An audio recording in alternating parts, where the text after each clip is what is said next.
റസൂൽ തൻ്റെ കഫുകൾ കൊണ്ട്, കഫ് പറഞ്ഞാൽ ഈ മുന്നത്തെ ഈ കൈപ്പത്തി അരണ ഭാഗമുണ്ടല്ലോ, ഇതുകൊണ്ട് മണ്ണിൽ അടിച്ചു. എന്നിട്ട് വനഫഖ ഫീഹിമ, അതിലേക്ക് റസൂൽ ഊതി, ഒന്ന് ഊതി. സുമ്മ മസഹ ബിഹിമ വജ്ഹഹു വകഫൈഹി, റസൂൽ അതുകൊണ്ട് തൻ്റെ മുഖവും തടവി തൻ്റെ കൈകളും തടവി. അപ്പോൾ എങ്ങനെയാണ് രൂപം? മണ്ണുണ്ടെങ്കിൽ നമ്മൾ ഇതിലേക്ക് എന്ത് ചെയ്യുക? അടിക്കുക. അപ്പോൾ അടിക്കുമ്പോൾ ഇങ്ങനെയാണോ അടിക്കേണ്ടത്? ഇങ്ങനെയാണോ? ഇങ്ങനെ വിടർത്തി പിടിച്ചിട്ടാണ്, എല്ലായിടത്തും ആവാൻ വേണ്ടിയിട്ട് വിടർത്തി പിടിച്ചിട്ട് ഒരടി അടിക്കുക. ഒരടി അടിച്ചിട്ട് റസൂൽ എന്ത് ചെയ്തു? വനഫഖ ഫീഹിമ, അതിലേക്ക് ഊതി. അപ്പോൾ ഊതുക, അല്ലെങ്കിൽ എന്ത് ചെയ്യുക? അത് കുടഞ്ഞിട്ടോ മണ്ണ് പോകാനുള്ളതാണ്. അത് പോയി കഴിഞ്ഞാൽ പിന്നെ റസൂൽ എന്ത് ചെയ്തു? തൻ്റെ മുഖവും തൻ്റെ കൈയും തടവി. അപ്പോൾ മുഖം തടവുക അറിയുമ്പോൾ ഇങ്ങനെ തടവിയാൽ മതി, താടിനെങ്കിൽ ഇങ്ങനെ തടവുക. പിന്നെ നമ്മൾ കൈ കഫൈഹിയാണ് തടവിയത്. അപ്പോൾ ചില ആൾക്കാർ തടവുമ്പോൾ ഇതുവരെ മുട്ട് വരെ മിർഫക്ക് വരെ തടവും. അങ്ങനെ ഉണ്ടോ? ആവശ്യമില്ല. നമ്മൾ കഫ് പറഞ്ഞാൽ ഈ ഭാഗം, ഈ ജോയിൻ്റെ ഒരു റുസുഖ് വരെയുള്ള ഭാഗം. അപ്പോൾ ഇങ്ങനെ മുകളിൽ കൂടെ തടവുക, അത്ര ആവശ്യമുള്ളൂ. ഒരു പ്രാവശ്യം. അപ്പോൾ രണ്ടടി അടിക്കണം. ഒരാളിങ്ങനെ അടിച്ചു, എന്ത് ചെയ്തു? അയാൾ സൂര്യക്ക് മുഖം തടവി. രണ്ടാമത്തെ അടിച്ചു ചെയ്യണം. പിന്നെ രണ്ടടികൾ ഉണ്ട്. അത്തയമ്മു ലർബത്താനി, രണ്ടടികൾ.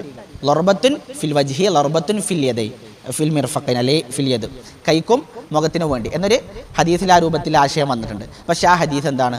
ദുർബലാണ്. ഹദീസ് സ്വഹീഹ് അല്ല. അപ്പോൾ സ്വഹീഹായ ഹദീസിൽ എന്താ ഉള്ളത്? റസൂൽ ഒരു അടി അടിച്ചു എന്നില്ല ഉള്ളത്. അപ്പോൾ ഒറ്റടിയാണ് തയമ്മുമിന് അടിക്കേണ്ടത്. അതിന് തന്നെ നമ്മൾ മുഖവും അതുപോലെ തന്നെ കൈപ്പത്തികളുമാണ് തടവേണ്ടത്. അപ്പോൾ ഒരാൾ ആദ്യം കൈപ്പത്തി തടവി എന്നിട്ട് മുഖം തടവി, അപ്പോഴോ അതും പറ്റും, പ്രശ്നമില്ല. മുഖം ആദ്യം തടവിയാലും പ്രശ്നമില്ല, കൈ ആദ്യം തടവിയാലും പ്രശ്നമില്ല. ഒരാൾ ആദ്യം ഇടത്തെ കൈയിൻ്റെ മുകളിൽ കൂടെ വലത്തെ കൈയും വലത്തെ കൈയിൻ്റെ മുകളിൽ കൂടെ ഇടത്തെ കൈയും അങ്ങനെ തടവി. ആദ്യം ഇടതുകൊണ്ട് വലത് തടവി, പിന്നെ വലതുകൊണ്ട് ഇടത്. വേറൊരാൾ എന്ത് ചെയ്തു? ആദ്യം വലതുകൊണ്ട് ഇടത് തടവി, പിന്നെ ഇടതുകൊണ്ട് വലത് തടവി. രണ്ടാളതും ശരിയാണ്. ഇതൊക്കെ ഹദീസിൽ സ്ഥിരപ്പെട്ടു വന്ന രൂപങ്ങളാണ്. അപ്പോൾ എങ്ങനെയൊക്കെ ചെയ്യാം? ആദ്യം മുഖം തടവ, പിന്നെ കൈകൾ തടവ, അല്ലെങ്കിൽ കൈകൾ പിന്നെ മുഖം. കൈയാവുമ്പോഴും ഏതുകൊണ്ട് ആദ്യം തുടങ്ങിയാലും പ്രശ്നമില്ല. ശ്രദ്ധിക്കേണ്ട എന്തുള്ളു? ഒരടിയുള്ളു. അതേപോലെ തന്നെ നമ്മൾ പിന്നെ കൈപ്പത്തിയാണ് തടവേണ്ടത്. മിർഫക്ക് വരെ എന്ത് ചെയ്യേണ്ട ആവശ്യമില്ല, നമ്മൾ തടവേണ്ട ആവശ്യമില്ല. ഇതൊക്കെ അതിൽ ശ്രദ്ധിക്കേണ്ട കാര്യങ്ങൾ.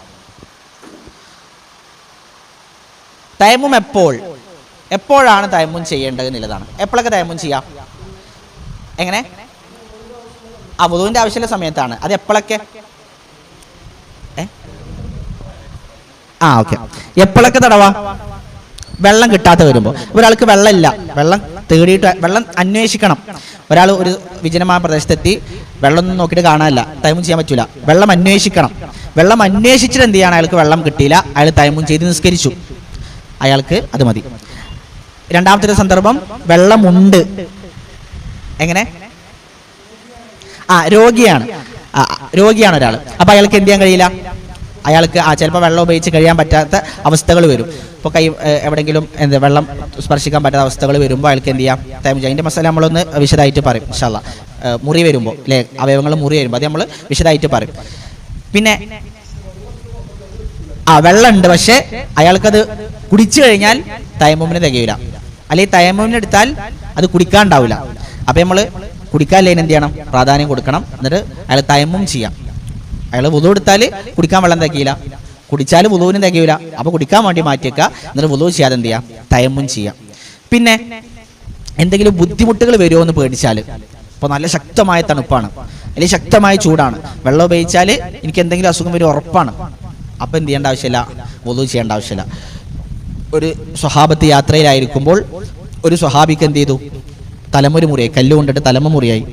അങ്ങനെ അദ്ദേഹത്തിന് പിന്നെ രാത്രി ജനാപത്തുണ്ടായി. അപ്പോൾ സ്വഹാബത്തിനോട് ചോദിച്ചു, എനിക്ക് ജനാപത്തുണ്ട്, തലമ മുറിയുണ്ട്, കുളിച്ച് കഴിഞ്ഞാൽ ഇപ്പോൾ അധികമാവും, എനിക്ക് എന്തെങ്കിലും റുഖ്സുണ്ടോ, ഇളവുണ്ടോ തയമ്മും ചെയ്യാൻ? അപ്പോൾ പറഞ്ഞു, എനിക്ക് ഇളവൊന്നുമില്ല, എനിക്ക് ഒതു കൊടുക്കാൻ കഴിയുമല്ലോ, എനിക്കൊരു ഇളവുമില്ല, പിന്നെ കുളിക്കുക തന്നെ വേണമെന്ന് പറഞ്ഞു. അങ്ങനെ അയാൾ എന്ത് ചെയ്തു? കുളിച്ചു, മുറി അധികമായി, അയാൾ മരണപ്പെട്ടു. വിവരം റസൂലിൻ്റെ അടുത്തേക്ക് എത്തിയപ്പോൾ റസൂൽ എന്താ പറഞ്ഞത്? ഖത്തലൂഹു, നിങ്ങൾ അയാളെ കൊന്നു എന്നതാണ്. ഇന്നമാ സുആലുൽ അയ്യി ഇന്നമാ ശിഫാഉൽ അയ്യി അസ്സുആൽ, അറിവില്ലാത്തതിൻ്റെ മരുന്ന് ചോദിച്ചു പഠിക്കുക എന്നുള്ളതാണ് റസൂൽ സല്ലല്ലാഹു അലൈഹി വസല്ലം പറഞ്ഞത് കാണാം. അപ്പോൾ അതുകൊണ്ട് ആ സന്ദർഭത്തിൽ റസൂൽ പറഞ്ഞു അയാൾക്ക് എന്ത് ചെയ്താൽ മതിയായിരുന്നു? തയമ്മും ചെയ്താൽ മതിയായിരുന്നു. അപ്പോൾ അങ്ങനത്തെ സന്ദർഭങ്ങളിൽ നമുക്ക് വെള്ളം ഉപയോഗിച്ചാൽ എന്തെങ്കിലും നമുക്ക് ശരീരത്തിന് എന്തെങ്കിലും ബുദ്ധിമുട്ട് വരും എന്ന് നമുക്ക് തോന്നുകയാണെങ്കിൽ നമുക്ക് എന്ത് ചെയ്യേണ്ട ആവശ്യമില്ല? വുളു ചെയ്യേണ്ട ആവശ്യമില്ല. അല്ലാഹു സുബ്ഹാനഹു വ തആല പറഞ്ഞേ, വലാ തുഹ്ലികൂ ഐദീകും ഇലത്തഹ്ലുക, നിങ്ങളുടെ കൈകളെ നാശങ്ങളിലേക്ക് കൊണ്ടുപോയിടരുത്. അതേപോലെ ലാ ലററ വലാ ലിറാറ, സ്വയം ഉപദ്രവം ഉണ്ടാക്കാനും പറ്റൂല, മറ്റൊരാൾക്ക് ഉപദ്രവം ഉണ്ടാക്കാനും പറ്റൂല. അപ്പോൾ ഇതൊക്കെ ഇസ്ലാമിൻ്റെ കായികകളാണ്. നമ്മൾക്ക് ഉപദ്രവം ഉണ്ടാകുന്ന സന്ദർഭങ്ങളിൽ നമ്മൾ എന്ത് ചെയ്യേണ്ട ആവശ്യമില്ല, വെള്ളം ഉപയോഗിച്ചാൽ ഉപദ്രവമാണെങ്കിൽ തയമ്മും ചെയ്താൽ മതി. ഇതൊക്കെ തയമ്മുമിന് നമുക്ക് ഇളവുള്ള സന്ദർഭങ്ങളാണ്. എന്തുപയോഗിച്ച് ചെയ്യാം? തയമ്മും ചെയ്യുമ്പോൾ എന്താണ് ഉപയോഗിക്കേണ്ടത്? മണ്ണാണ് ഉപയോഗിക്കേണ്ടത്.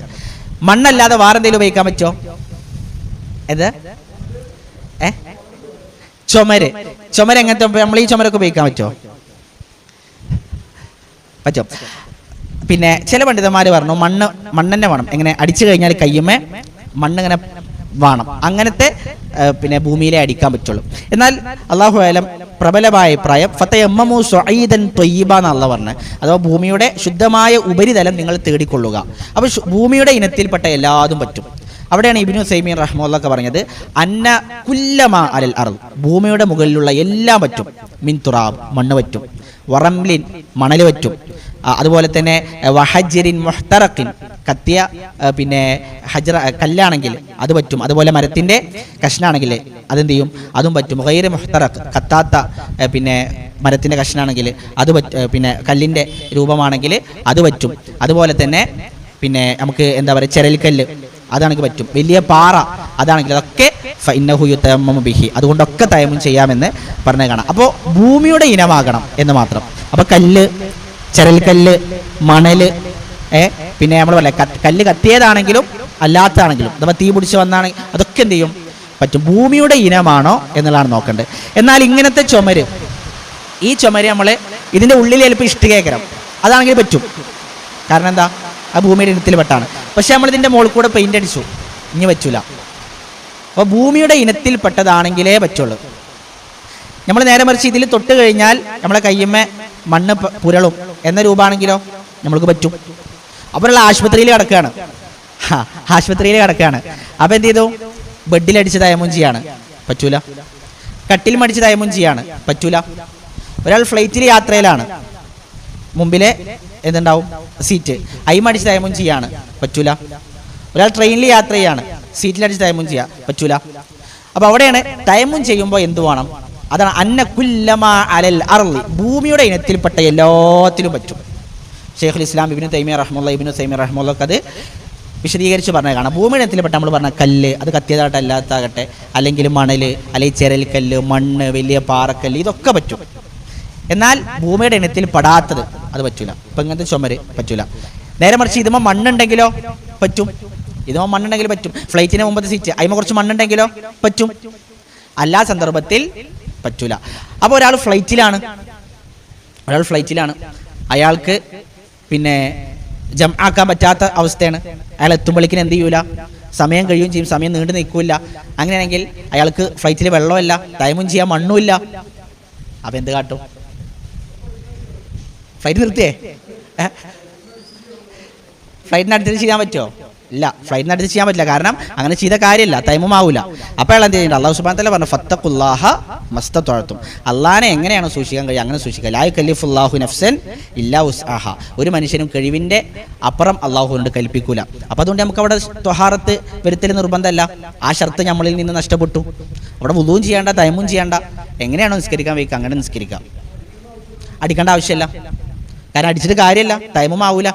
ചുമരിലടിക്കണമെങ്കിൽ എന്ത് വേണം? ഇബ്നു ഉസൈമീൻ റഹ്മത്തുള്ളാഹി വ്യക്തമായിട്ട് പറഞ്ഞു, ചുമരിലടിക്കണമെങ്കിൽ ഇങ്ങനത്തെ ചുമരാണെങ്കിൽ, ഇപ്പോൾ ഇഷ്ടികയുടെ വെട്ടുകല്ലിൻ്റെ അതൊക്കെ ഭൂമിയുടെ ഇനത്തിൽപ്പെട്ടതാണ്. അതൊന്നുമല്ല, അതിങ്ങനെ കുമ്മായവും പെയിൻ്റൊക്കെ അടിച്ച ചുമരാണെങ്കിൽ അതിൽ മണ്ണ് തഅല്ലുഖായിട്ടില്ല എങ്കിൽ, മണ്ണ് അവിടെ നമ്മളെ കൈമ പറ്റി പിടിക്കൂല എങ്കിൽ അവിടെ തയമ്മും ശരിയാവില്ല.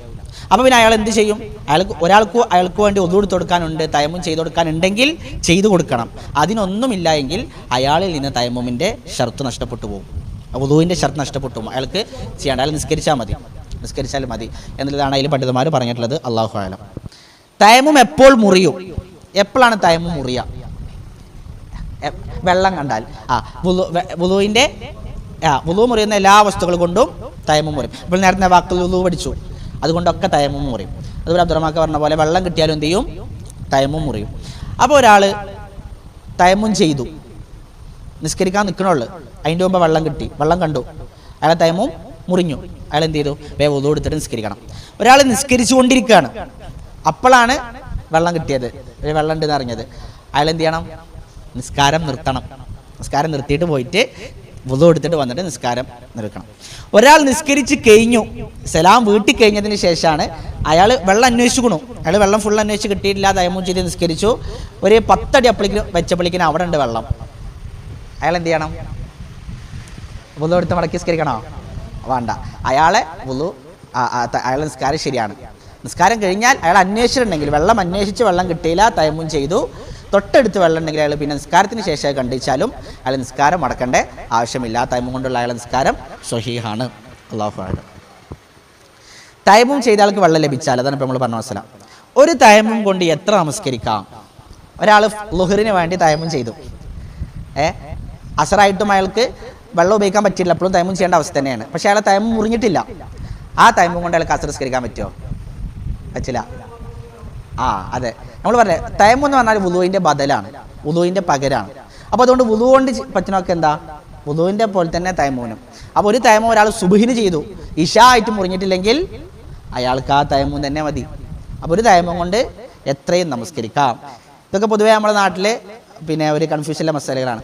സ്വലാത്തു നവാഫിലി ബി തയമ്മുമിൽ ഫരീള, ഫർള് നിസ്കാരത്തിന് വേണ്ടി ഒരാൾ തയമ്മും ചെയ്തു, ളുഹർ നിസ്കരിച്ചു. ഇനി ളുഹറിൻ്റെ റവാത്തീബ് സുന്നത്താണ്, അത് ഈ തയമ്മം കൊണ്ട് പറ്റുമോ? പറ്റും, അത് തയമ്മം കൊണ്ട് പറ്റും. അപ്പോൾ സുന്നത്തിന് വേണ്ടി എടുത്തുകൊണ്ട് ഫർള് നിസ്കരിക്കുക, ഫർളിന് വേണ്ടി എടുത്തുകൊണ്ട് സുന്നത്ത് നിസ്കരിക്കുക, ഒരു ഫർളിന് വേണ്ടി എടുത്തുകൊണ്ട് വേണ്ടി 3 ഫർള് നിസ്കരിക്കുക.